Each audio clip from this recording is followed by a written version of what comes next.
celebração eucarística, liturgia eucarística.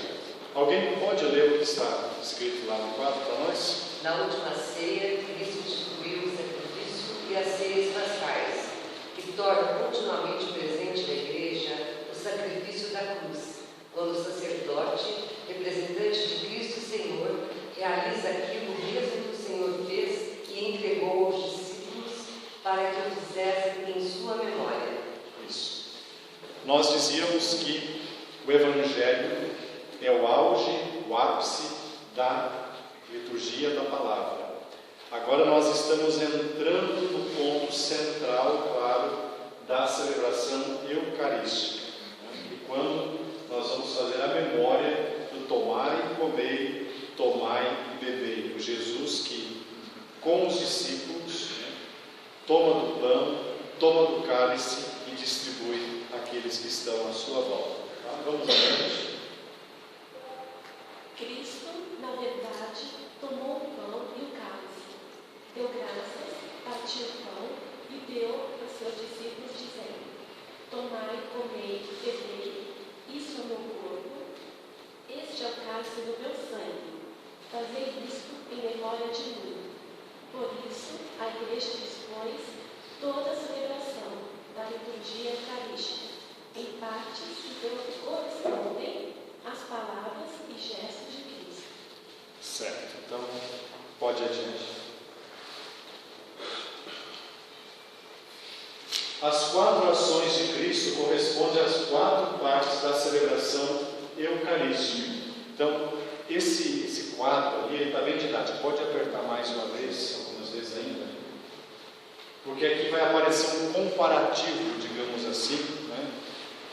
Pegando aquilo que Jesus fez e aquilo que a comunidade faz celebrando atualmente. Então, lá em cima, as 4 ações de Cristo correspondem às 4 partes da celebração eucarística. Então, vejam bem. Letra A, né? Jesus tomou o pão e o cálice. O que a comunidade faz? Prepara o pão e o vinho no ofertório. Vocês conseguem visualizar isso? Então, aquele texto que eu li no início do nosso encontro, da nossa formação, justamente Paulo aos Coríntios lembrando isso do que Cristo fez na última ceia. Ele tomou o pão e o cálice. Agora a comunidade prepara o pão e o vinho através da apresentação das oferendas que a gente viu agora. Jesus deu graças. A comunidade faz na oração eucarística, dá graças a Deus. A oração eucarística toda é uma ação de graças. Aliás, Eucaristia, o que quer dizer a palavra? Bem alto? Ação de graças, isso mesmo. Né? Então, a gente poderia até avaliar, pegar um texto da oração eucarística, o próprio prefácio já, ele abre dizendo assim: na verdade, é justo e necessário dar-vos graças, Senhor, Pai Santo, Deus eterno e todo-poderoso. Né? Então ele já abre o prefácio, aquela oração, né? Quando o padre diz: o Senhor esteja convosco, Ele está no meio de nós, né? Ele já começa um louvor a Deus, uma ação de graças. Aí Jesus então toma o pão, dá graças, quer dizer, agradece a Deus pelos dons da terra, abençoa. Depois Jesus parte o pão. A comunidade o que faz? Logo parte-se o pão também. Depois Cristo distribui, entrega aos seus discípulos. A comunidade convida a comunhão. Quer dizer, o povo se achega ao altar para receber o corpo de Cristo. Vocês conseguem visualizar então esses 4 momentos aqui como ele está esboçado mais ou menos? O momento, eu acredito que nem todos conseguem. Por quê? O momento de partir o pão é um momento que ficou escondido na celebração eucarística. Às vezes nós, por uma questão assim de não nos darmos conta, às vezes quebramos o pão consagrado, a Eucaristia, atrás do cálice, atrás das âmbulas, e ninguém percebe aquele momento, né, que é um momento ritual, né, do partir o pão. Eu faço questão de partir o pão em cima do cálice ali praticamente, né, para deixar bem visível. Não é um teatro, claro, não precisa ser uma coisa performática, digamos assim. Mas o gesto do partir do pão é um gesto que a gente está repetindo aquilo que Jesus fez. Então, assim, o Cordeiro de Deus, que a gente vai ouvir isso também, ele está associado ao partir do pão também. Né? Então, é a comunidade que reza, que canta junto no partir do pão. Mas a visibilidade desses quatro é muito interessante. Quer dizer, então, resumindo, a gente recebe os dons do altar, quando vem o pão e o vinho sobre o altar. A gente oferece aquilo a Deus, tanto que quando o padre recebe os dons sobre o altar do pão e do vinho, o que ele reza? Bendito sejais, Senhor Deus do Universo, pelo pão, fruto da terra e do trabalho humano que vos apresentamos, e para nós se vai tornar o pão da vida. Depois ele pega o cálice e reza também: bendito sejais, Senhor Deus do Universo, pelo vinho, fruto da videira e do trabalho humano que vos apresentamos, para nós se vai tornar o vinho da salvação. Ele está apresentando esses dons a Deus em nome da comunidade. E depois toda a oração eucarística ainda, né, como a memória, ação de graças, e depois então ele parte o pão. Na hora do cordeiro ele parte o pão. E aí depois ele entrega para as pessoas consumirem, participando do corpo e sangue de Cristo. Eu tenho uma dúvida. Eu, pelo menos no interior, aqui eu não sei se eu estou fazendo, acredito que não. Quando o padre deu graça, partiu, e levanta a hóstia, algumas pessoas falam alguma coisa nessa hora. Eu não sei se é uma oração, eu não sei o que é que se fala. Uma vez eu perguntei para minha avó, porque eu vejo que meu avô fala alguma coisa baixinho. Ela me falou uma coisa, mas eu acho que não é o correto. Eu não sei, eu queria saber se tem alguma coisa. Mas vocês falaram nessa hora, se é obrigatório. Na hora que o padre eleva o pão. E as pessoas estão geralmente. Não, o pessoal ali às vezes tem influência muito da televisão, que às vezes em alguma missa alguém fala e aí todo mundo. Tem gente que costuma dizer meu Deus e meu culto, né? Mas ali, aquele momento, na verdade, assim, é um momento de, claro, de reverência, de compenetração, né? Mas não se diz nada. Mas não é. Isso daí são costumes que vão se criando, mas não tem. Como se fosse a Então, mas ali assim, não tem nada previsto de uma oração como comunidade. Ali é a oração. de cada um. Mas não em voz alta. Sim, Não em voz alta. Percebe que está falando, mas não chega nem a ouvir. Não, mas ali é uma oração pessoal, né? De cada um. A minha mãe me falou, mas é uma dúvida que eu tenho se realmente isso Ali é de acordo com a pessoa. Ali é mais um momento de adoração só. Não é uma adoração bem substantíssima assim, mas é um momento. Tem muita que lá o Senhor aumentar, eu creio, mas aumentar vai em voz alta. Eu escuto isso muito pelo interior. Sim, isso daí Costumes. são costumes que se criam, mas não é nada. ensinou essa. E a tampa, Por que se dá só o pão? por uma questão prática. Só de praticidade. A gente vai ver depois que o pão e o vinho, né, em cada um deles está plenamente Cristo. Ou pão ou vinho. E quem comunga do pão está comungando do corpo e do sangue de Cristo. Como se alguém comungasse só do sangue, estaria comungando também plenamente do Cristo. Inclusive aquela fração de pão que a gente coloca dentro do cálice de vinho, a gente até vai passar por isso, mas a gente já adianta, é para simbolizar a união entre um e outro, entre o corpo e o sangue de Cristo. Se vocês observarem, a gente, na hora de partir o pão, a gente pega uma migalha do pão e coloca dentro do cálice, para dizer que o pão e o vinho, o corpo e o sangue, eles têm uma unidade. Então, não é que alguém esteja, digamos mais plenamente.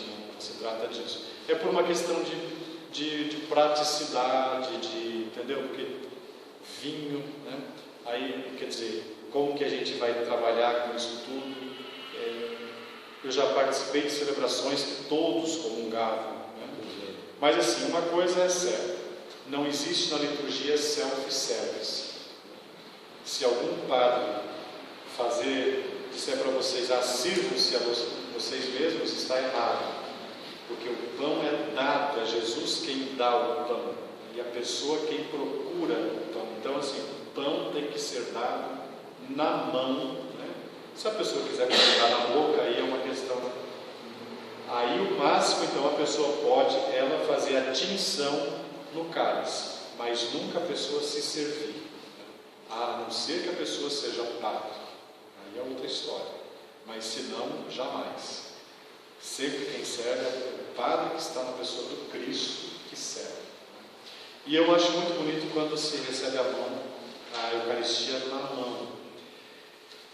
Às vezes, me perdoe, mas às vezes os nossos ministros, eu digo de forma geral, não são formados e às vezes vão com o dedo, parece uma pinça ou assim, né? Eu acho que não deveria ser assim. É aqui. E acho que fica muito mais claro, mais digno. E na mão, né? O que menos digna, né? Por que dizer que eu não posso receber na mão e tenho que receber na boca? O que é mais sujo? A mão ou a boca? Porque muitas vezes vai servir na boca, não gosta. O que eu vi é que tem que colocar na frente do ministro. Isso, com certeza, com certeza. Convém fazer uma orientação, uma orientação à Assembleia? Sutilmente dá para fazer, sutilmente.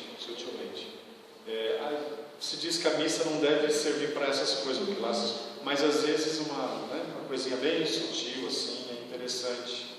Agora teria que ver como que faz uma intervençãozinha. Agora, às vezes dá um bom efeito orientar que recebe, né?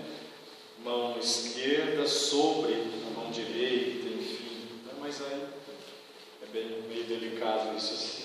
Na época da lei, todos os padres falavam. Aí é uma questão sanitária. Porque assim, quando a gente dá a comunhão na boca de alguém, a gente toca na língua. Tem as pessoas que muitas vezes chegam de qualquer jeito assim diante da gente e a gente não consegue nem controlar. A gente bate o dedo na língua da pessoa e aí já é. Na Diocese de Santo André não pode.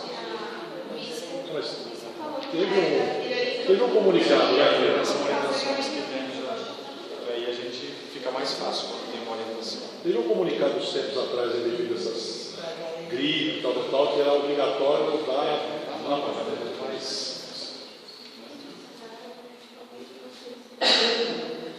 preparação dos dons.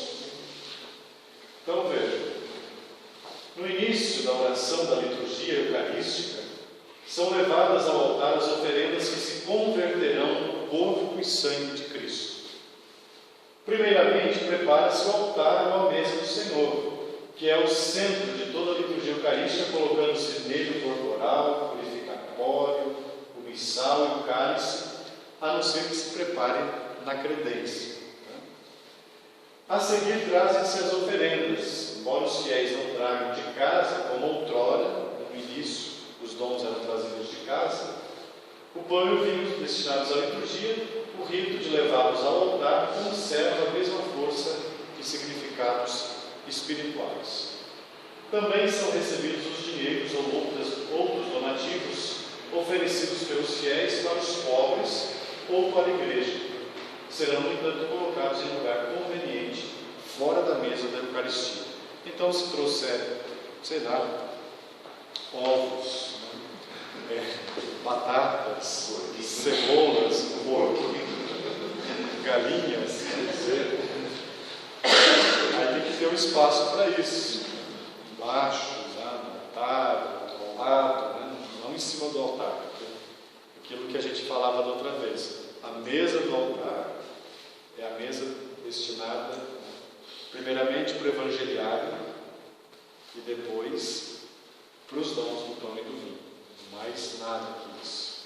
Nós vamos trabalhar isso assim, de deixar o altar quanto mais limpo, melhor. Assim, porque eu tenho se eu chego no altar e já vejo aquele monte de folha, assim, que eu não consigo nem fazer dar um beijo no altar, já tem que ficar assim, desmanhando.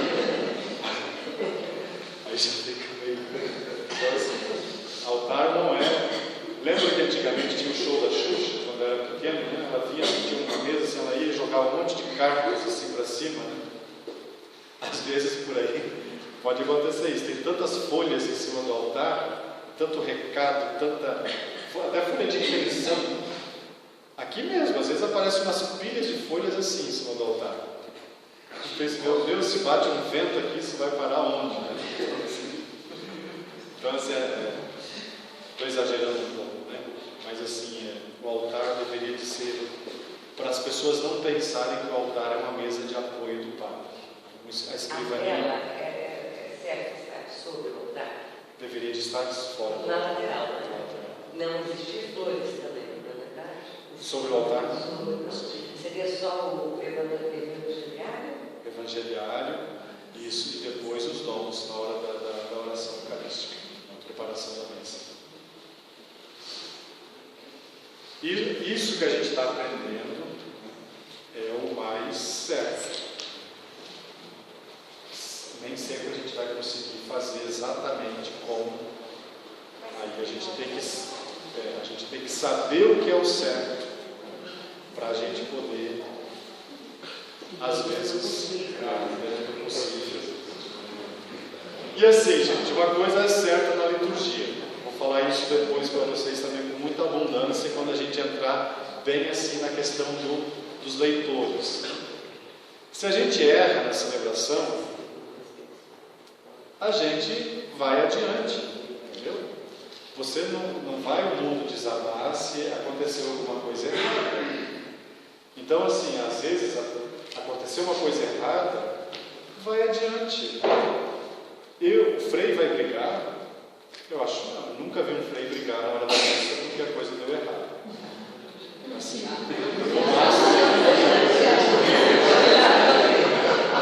eu brigo na sacristia. Não, na sacristia, o ideal na sacristia, veja, o ideal é que depois da celebração a gente visse o que poderia ter sido melhor, que a gente fizesse uma revisão da celebração. Não é pito, entendeu? Tem gente que confunde, se o frei fala uma coisa, o frei deu pito. Aliás, o frei nunca falou, o frei sempre deu pito, né? Não se trata disso. A gente revisa a celebração e vê os aspectos que poderiam ter sido melhores para o crescimento da gente, maior proveito da nossa participação e proveito das pessoas também. Então, assim, se algum dia eu chegar na sacristia e fizer alguma observação, vocês jamais vão entender isso como se eu estivesse dando um pito, porque não é esse o teor da minha fala. O teor é a gente revisar, né, para a gente tentar. Oi? Muda de frei para frei. Tem uns que falam assim, dá um pito realmente.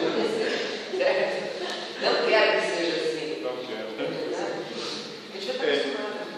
Então, assim, é esse o teor que eu acredito conduzir sempre as coisas, né? No sentido assim de ninguém nasce aprendendo. Ninguém sabe tudo, eu muito menos. Então, assim, a gente vai construindo. A celebração é sempre uma construção. E ninguém tem a obrigação de dar tudo certinho. Mas, assim, a abertura das Olimpíadas e o encerramento das Olimpíadas, a harmonia que a gente vê naquilo, sempre é um testemunho de que a celebração ela poderia acontecer harmoniosa. A comunicação entre a gente, sabe? Bem bacana isso. Vamos adiante? Então, preparação dos dons. Então, aqui vai falar que é justamente aquela apresentação dos dons sobre o altar. A gente pode preparar aquela procissão que nos domingos a gente está fazendo, que os dons do pão e do vinho são levados. Eu pedi que pessoas que geralmente não são dos nossos grupos, mas que estão vindo aí para a nossa igreja, a gente convida. explica, né, como que faz, entrega lá na frente, e, enfim. Então é essa apresentação. E a gente pode seguir adiante. Oração sobre as oferendas. Todo o rito das ofertas conclui com a oração sobre as oferendas, que expressa o nosso pedido a Deus sobre o futuro próximo dos dons que serão, né, preparados ali, e depois eles serão assim transformados no pão, corpo e sangue de Jesus Cristo. Então, aquela oração assim, quando a gente diz: orai, irmãos e irmãs, para que o nosso sacrifício seja aceito por Deus Pai Todo-Poderoso, o povo responde, né? Receba o Senhor, né? E aí tem aquela oração das oferendas, né? Que até vou pegar aqui, por exemplo, está ali atrás, né? Mas a gente diz assim: receba, ó Deus, nós nos apresentamos esses dons, para que pelos méritos, enfim, do vosso Filho Jesus, né, sejamos sempre associados ao vosso Filho. Estou chutando aqui uma oração. Né? Então, assim, uma oração sobre as oferendas. Pode ir. Oração eucarística. Inicia-se agora a oração eucarística, centro e ápice de toda a celebração, prece de ação de graças e santificação. O sacerdote convida o povo a elevar os corações ao Senhor na oração e ação de graças. E aí, vai dizer, a oração eucarística exige que todos a ouçam respeitosamente, né, com reverência e em silêncio. Há alguns elementos que compõem a oração eucarística. Alguém pode ler a letra A para nós? Ação de graças expressa principalmente no prefácio, em que o sacerdote, em nome de todo o povo santo, glorifica a Deus e rende graças por toda a obra de sua salvação. Como eu disse antes, então, a ação de graças está expressamente assim no prefácio. Prefácio quer dizer aquilo que vem antes, né, da oração eucarística em si. Então, aquele momento que a gente diz: o Senhor esteja convosco, Ele está no meio de nós. Orações ao alto.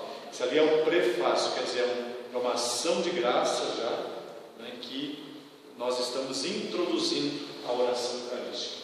Letra B. Mais uma. Letra B. Quem lê?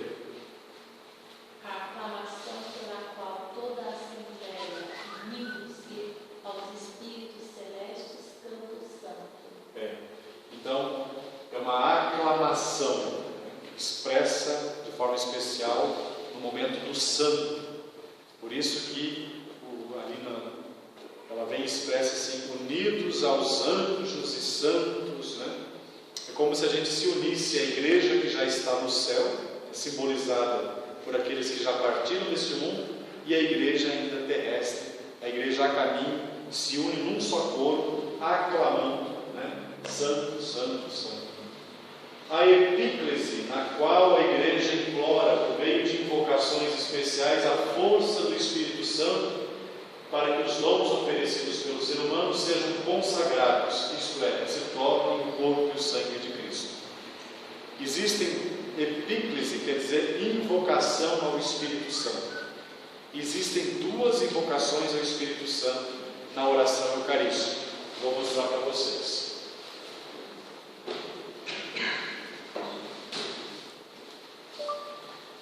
Geralmente a gente percebe uma, mas existem duas.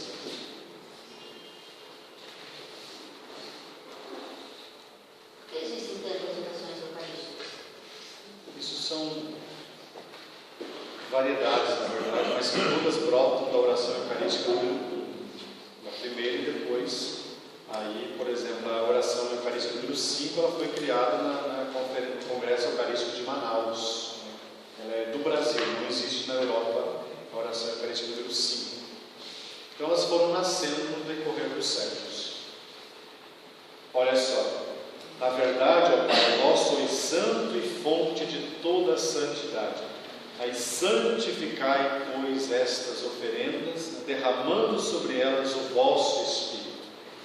É a primeira invocação ao Espírito Santo, Epíclise, sobre os dons, pão e o vinho. Depois, tem uma outra. E nós nos suplicamos que, participando do corpo e sangue de Cristo, sejamos reunidos pelo Espírito Santo num só corpo. Então, primeiro, a invocação do Espírito Santo sobre os dons do altar, e depois a invocação sobre a Assembleia reunida. Vocês podem pegar que isso se repete em todas as orações eucarísticas também. Certas coisas se repetem em todas as orações eucarísticas. Não muitas vezes com as mesmas palavras, né? Mas sempre com assim o mesmo. Aqui, ó, olhai com bondade, na oração eucarística número 3, a oferenda da vossa igreja, reconhecei o sacrifício. Né? O sacrifício é aquele rito que nós estamos celebrando, que nos reconcilia convosco. E concedei que, alimentando-nos com o corpo e o sangue do vosso Filho, sejamos repletos do Espírito Santo e nos tornemos em Cristo um só corpo e um só Espírito. Então, Espírito Santo invocado sobre a Assembleia reunida. Mas, a narrativa da instituição e consagração, quando pelas palavras e ações de Cristo se realiza o sacrifício que ele instituiu na última ceia, ao oferecer o seu corpo e sangue sobre as espécies de pão e vinho, e ao entregá-los aos apóstolos como comida e bebida, dando-lhes a ordem de perpetuar esse mistério. Então, a narrativa da instituição, isso também vai ocorrer em todas as orações eucarísticas. Por exemplo,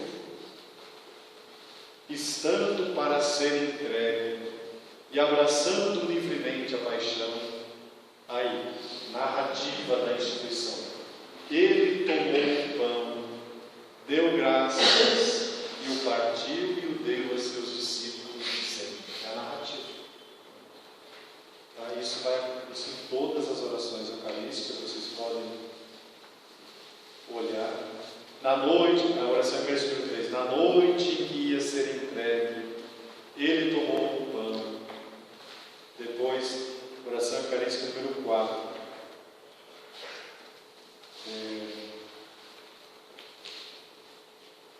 Quando, pois, chegou a hora em que por vós, ó Pai, ia ser glorificado, tendo amado os seus que estavam no mundo, amou-os até o fim.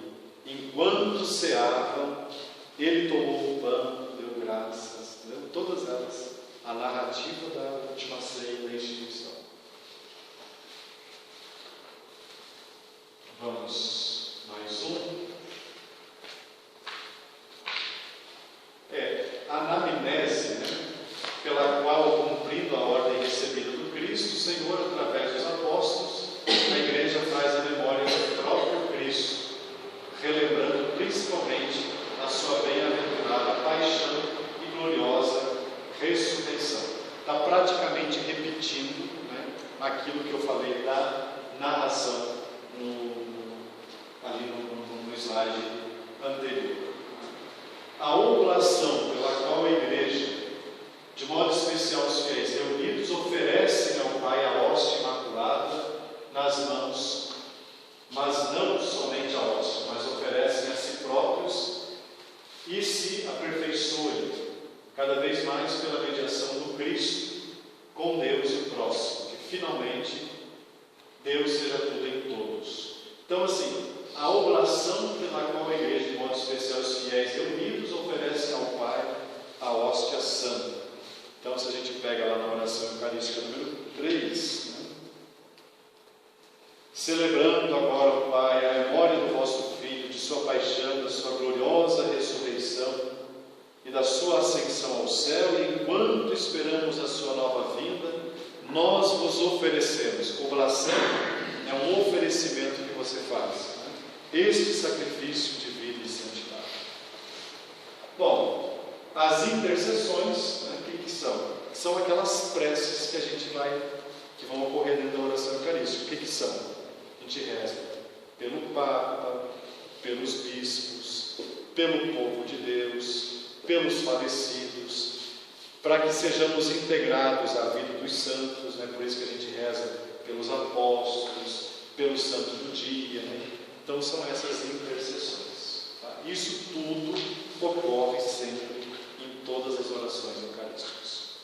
Mais um. E aí, acredito que a gente vai. A doxologia final. Que palavra que é essa? Doxologia quer dizer glorificação, louvação. Alguém arrisca dizer o que seria? Oi? Por Cristo. Veja que diz assim. Deixa eu pegar um outro aqui.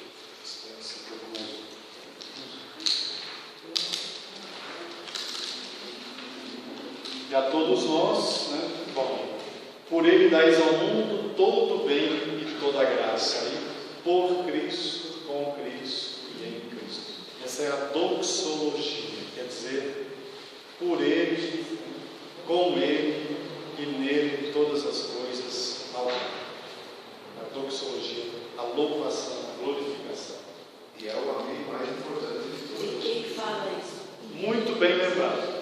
O por Cristo é uma oração, ela é a oração eucarística do Padre. Oração do presidente. Por questões, às vezes, de envolver, tem gente que convida o povo a dizer junto, mas é a oração do Padre. E o gestual? Estender a mão, As duas mãos, os céus, tipo, isso daí é uma coisa da pessoa, assim. Mas vai dar espontaneidade assim na pessoa. Alguma dúvida quanto a isso que nós tratamos hoje? Eu não consegui terminar, como era meu propósito, terminar as partes, essa estrutura da missa. Quando eles vai gravar, nós terminamos a oração eucarística. Semana que vem, na terça-feira, inclusive, isso, a gente vai entrar agora na comunhão, né? Tá mais um. Isso, da comunhão. Então, vai ficar para a semana que vem. Tudo bem semana que vem? Tudo. Tá? Nós temos ainda 5 minutinhos. Eu gostaria, então, pergunto também para vocês, o horário de 8 horas está bom para vocês? 7h30 não? 8 horas. 8 horas está bom. 7h30. Quem prefere 8 horas? 2, 4. Mas se fizer 7h30, todos conseguem chegar a 7h30?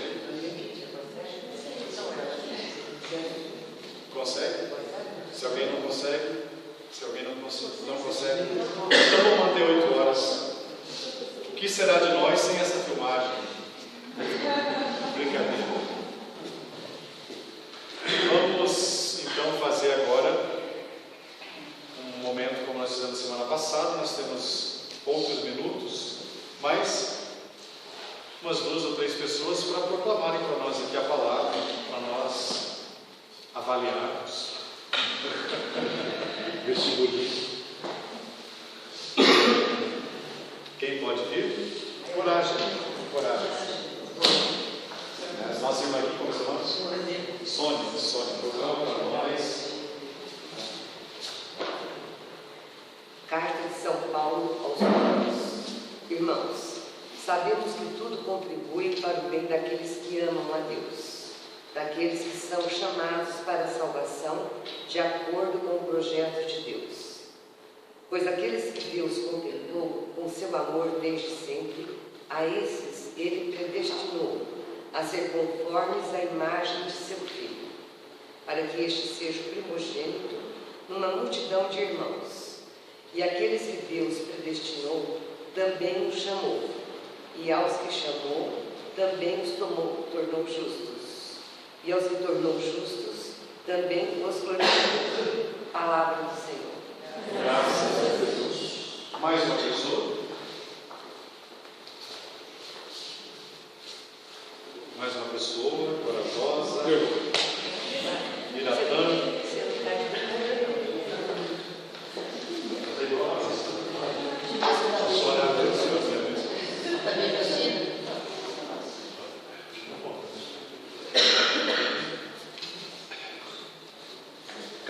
São Paulo aos Romanos. Irmãos, sabemos que tudo contribui para o bem daqueles que amam a Deus, daqueles que são chamados para a salvação, de acordo com o projeto de Deus.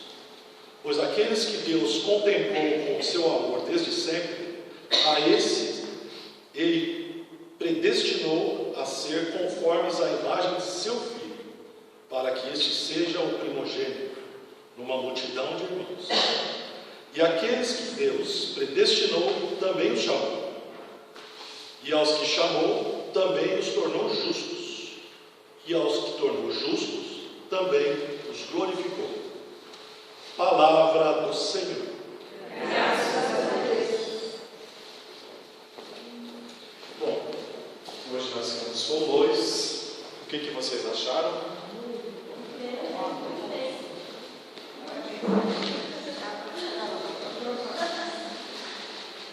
Semana passada também foram bem os nossos leitores. Nós vamos daqui alguns encontros, tratar bem especificamente do uso do ambão, do microfone, mas é essa a questão, é a comunicação. O leitor precisa gerar empatia com as pessoas que estão diante dele, ou dela, e lembrar que ele não está lendo para a pessoa que está aqui, ele está lendo para a pessoa que está entrando na porta da igreja. Essa é uma chave, assim, acredito que ótima, A gente tem que, a leitura que você vai proclamar é para a pessoa que está acabando de entrar lá no fundo da igreja, e ela tem que ouvir você. Então, porque se a gente imagina que a pessoa dali na frente, nossa leitura ela se torna diminuída, se torna fraca, anêmica, e aí a gente baixa a cabeça e lê, porque ele já vai nos ouvir assim com a cabeça baixa. Não, tem que ser aqui, comunicação com as pessoas, postura do corpo. Não aguento quando a pessoa vai ler assim, com a mão no bolso, assim. Nossa, prefiro aquela postura, aliás, não eu que prefiro, mas assim, para proclamar a leitura, a pessoa tem que ter uma postura ereta, mas isso tudo a gente vai depois exercitar, inclusive lá na igreja também, no andando e tudo mais, para que a leitura tenha qualidade. Como eu disse, quando a gente vai fazer uma coisa na igreja, a gente não vai fazer, porque eu acho que assim fica bom. A gente faz aquilo que deve ser feito, porque a gente vai fazer um serviço. Amém? Amém. Vamos ficar de pé e agradecer.